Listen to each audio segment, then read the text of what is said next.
Thank you very much. Good afternoon, everyone. I'm very pleased to be here with you, and thank you for the opportunity, and thank you for your time. I'd like to thank the Muslim Christian Center Studies, and I would like to have a special thanks to Dr. Rana Abu Mu'nis for organizing this conference. And just a small correction, I am a PhD student at the University of Dundee in Scotland, and I teach as an assistant lecturer at the British University in Egypt.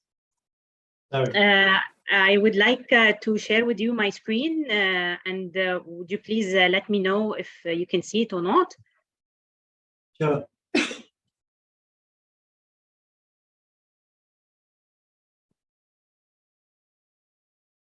Let us know when you think we should see it.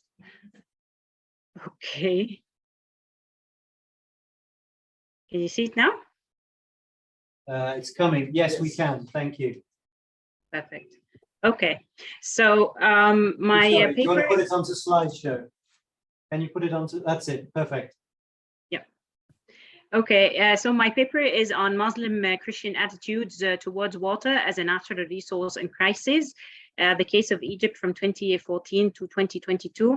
I'm sorry, I'm going to sound a little bit redundant because my colleagues who have presented before me have many things in common with what I'm going to present. This is the outline of presentation. I'm going to talk about quick facts about religion in Egypt and its population, the importance of the Nile, the mythology, usage of Islamic tea, a background on the crises, and the stand of the Grand Sheikh, the Coptic Orthodox Church, 14 to 22, and why did they take such a stand, and the stand of the Egyptian Dar al-Ifta, and then I will conclude. So quick facts about Egypt and about the population. Egypt's population is around 107 million as of 2022. So as you can see, we're a big nation, and this big population comes with a lot of demands. The most dominant religion in Egypt is that 90% are Sunni Muslims and 10% are Christians, and our Christians are divided between Egyptian Orthodox, Armenians, Catholics, Maronites, and Anglicans. In September 2022, there was a poll conducted at the US News, and it ranked Egypt as number 6 out of 10 of the most religious countries in the region, and it ranked them based on their perceptions about the religion. It is not a way of life, but it is more about law.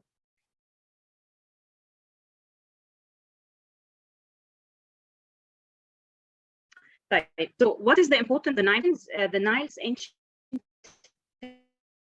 Sorry, Aida, can I interrupt? Sorry, sure. Aida, can I interrupt? Yes, your please. Bandwidth, you're breaking up a little because your bandwidth is low. Would you mind trying turning your camera off? I realize it's nice to see you, but it might improve the connection. Oh, you can see me still. I thought that it's... I'm sorry. Sure.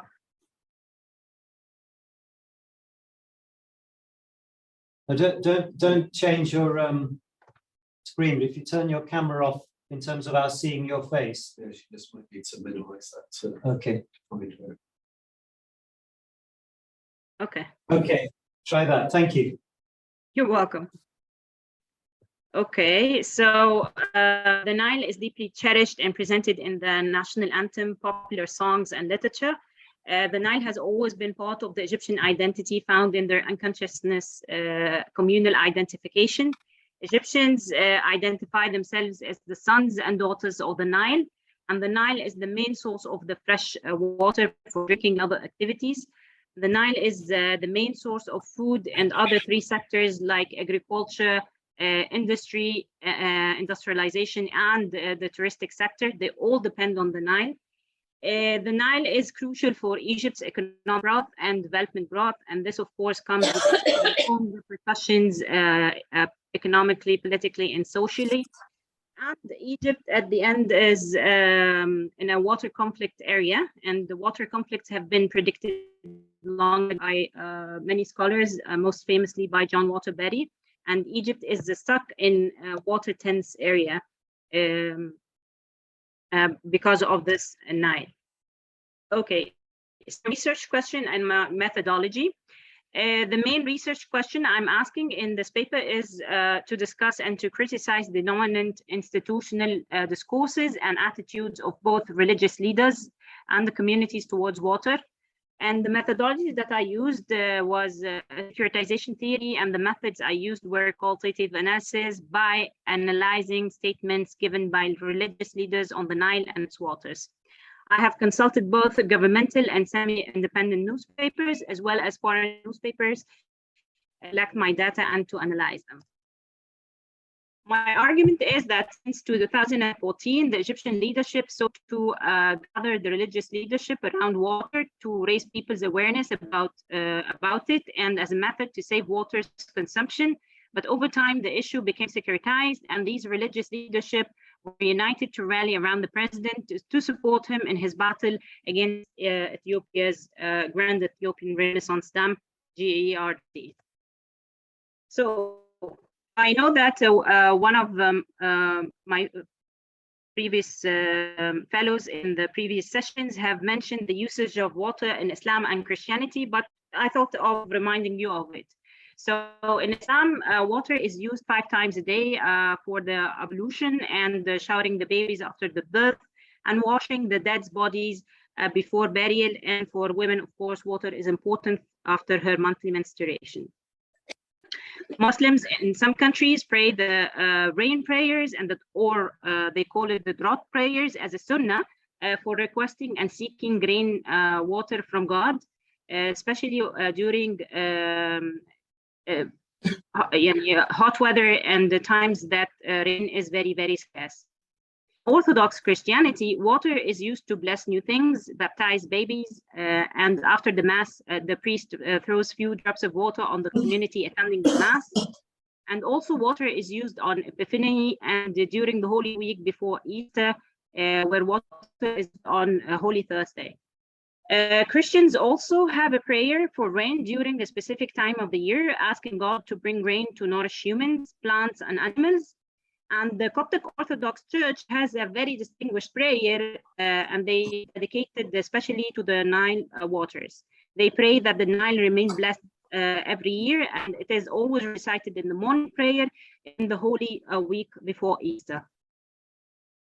So both religions praise and appreciate water as a part of life. In the Holy Quran, water has been mentioned in 59 surahs or verses, while in the Holy Bible, it was directly mentioned around 11 times and in many other times indirectly. So a background of this, as my colleague said, President Sadat said in the 1970s that the only reason for Egypt to go to war again will be over its Nile waters. And thus, the Nile became an important issue in Egypt's foreign policy agenda, and it's in its relations with its African neighbors. In 2011, the Egyptian leaders announced that the Nile waters are under threat due to the construction of the Grand Ethiopian Renaissance Dam. Since 2014 until today, Egypt's leaders has worked on methods to preserve the Nile waters domestically and externally. And to solve this, externally created crisis as a result of the Grand Ethiopian Renaissance Dam. Egypt's leadership understood the importance of bringing both Muslim and Christian leaders and their communities together to save water and to rally them around his leadership in Egypt's battle against Ethiopia to protect every water drop of the Nile. Water has both political and religious aspects. So we find some statements made by important figures in Egypt. So His Excellency Mohammed Kamel Amr, Egypt's former foreign minister under the Morsi's administration, alarmed Egyptians by saying in 2012 that no Nile, no Egypt. And then His Excellency, Mr. Sameh Shukri, the current foreign minister under Sisi's administration, stated several times that the Nile water is an existential issue that is of profound importance to all Egyptians.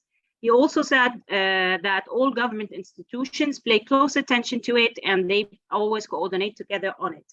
Sisi himself several times mentioned that the Nile issue is a matter of life and death. So I will discuss now the stand of the Grand Azhar Sheikh and the Pope of the Catholic Church from 2014 and until 2022 and why they made such statements.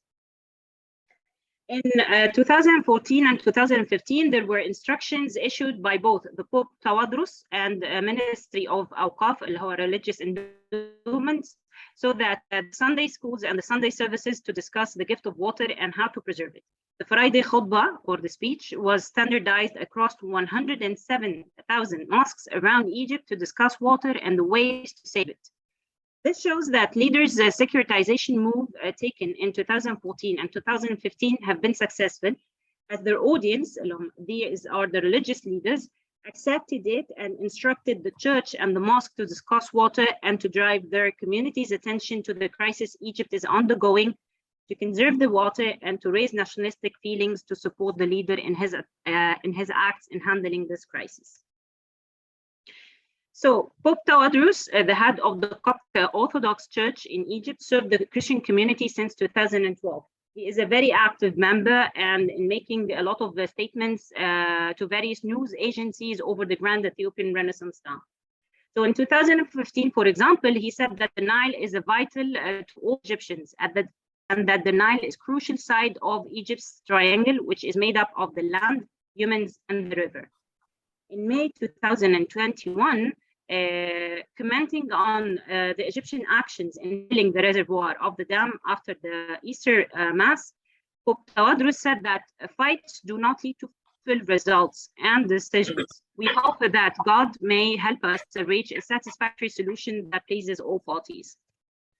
In July 2021, the Pope made a statement before the weekly preach, and a day prior to the United Nations Security Council session that was going to be conducted, which would discuss the case presented by both Egypt and Sudan against Ethiopia, saying, "Negotiations and patience cannot continue forever. We pray for a solution to this problem, despite of the Ethiopian provocative statements and attitude." He also added that we trust Egypt's leadership, its people and government, who are capable of protecting all its water rights and preserve its water and water security. We see that from these two statements or two declarations that here the Pope has a firm tone in discussing such issue and making himself very firm and uptight in addressing such an issue. By December 2021, the Pope praised the wisdom and patience this file is being handled with, and he said, no matter what happens, we are both African states and the Nile ties us together, and we trust Egypt's leadership skills in handling this crisis. Again, here he stresses upon the fact that there is a trust between the church and the people and the leadership in handling such a crisis. In September 2022, Pope Tawadros sent a delegation from the Ethiopian Church, where he mentioned that Egypt and Ethiopia's ties are connected by our belonging to the African continent and the Nile. He highlighted to them that the Nile is our father and the earth is our mother, and that we pray for the Nile waters and pray the rain prayers to be answered by God, so that if it rains in Ethiopia, it will bring a lot of good to Egypt. And here is a picture of the Pope Tawadros meeting the Ethiopian delegation in September 2020. Then we move on to the Grand Sheikh's stand from the Ethiopian dam. Grand Sheikh of Azhar, Ahmed Al-Tayyib, has been appointed in 2010. He is the 50th Grand Sheikh of Al-Azhar. He made also several statements, but for me, the most striking one or the most important one is the one that he made in June 2021, because this was highlighted as an emergency or a breaking news made by the Grand Sheikh. He called on the international and African, Arab and Muslim communities to take responsibilities and support Egypt and Sudan in the water rights and stand by them against others who claim ownership of the Nile and act in a harmful manner against both the Egyptian and Sudanese nations. He emphasized that all religions agree that life essential resources such as rivers are public property, not privately owned, neither by one individual or one country, and they cannot be abused and harm other nations sharing the river Nile with them. He also praised both the Egyptian and Sudanese diplomacy in their negotiating skills and the respect of the international law and efforts to reach a solution to preserve the nation's right to water and right to life. Again, here we see that he is very supportive of the government, but also he is somebody who shows a good understanding of international law. He shows a good understanding of people's rights, right to water, and he linked it to life. Again, this shows the acceptance of the securitization move made by the president, and he, as an audience, he accepted it. Could I ask you for 2 more minutes?